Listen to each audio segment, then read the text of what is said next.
Breaking news now. Robbins. It's not cheap, but our only other option is to arm Ukraine. By the end of 1940, Nazi Germany had conquered most of Europe in less than a year and was planning to invade and occupy England after first bombing it into submission and cutting off its shipping. To defend itself against the Third Reich, the United Kingdom was out of money and staring defeat in the face, but the United States was still recovering from the Great Depression and was not convinced that Hitler's aggression was any of our business. Churchill famously pleaded with the United States for aid, saying, "Give us the tools, and we'll finish the job." Playing ostrich was no substitute for paying attention to history, and tens of millions of Americans were unconcerned by what seemed to be Europe's war, which threatened the entire world order.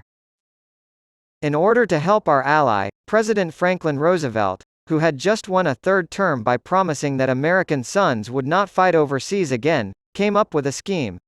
After initially serving as a loan of 50 destroyers to the British, the Lend-Lease program eventually provided the equivalent of about $700 billion today in aircraft, ships, and weapons to our allies in an effort to hold off and deplete the Germans. Lend-Lease was overwhelmingly supported by Democrats and narrowly defeated by Republicans. You can dress this measure up all you please, sprinkle it with perfume and pour powder on it, masquerade it any form you please, declared Missouri Republican Congressman Dewey Short. But it is still foul and it stinks to high heaven. What it really needs is a funeral director. But it didn't take long before everyone saw that Roosevelt was right and his detractors were horribly wrong. To this day, 4 generations have passed without another global conflict because of the aid that Roosevelt's detractors fought so hard to block. Aid that was crucial in the defeat of Hitler, Mussolini, and Hirohito. Secretary of War Henry Stimson argued that by supporting Great Britain, the United States was buying its own security, and he was correct. Those who argued against providing aid were mistaken. Last week, Ukrainian President Volodymyr Zelensky traveled to North America to shore up dwindling support for his courageous people. While there, he accused Russia of attempting genocide in Ukraine.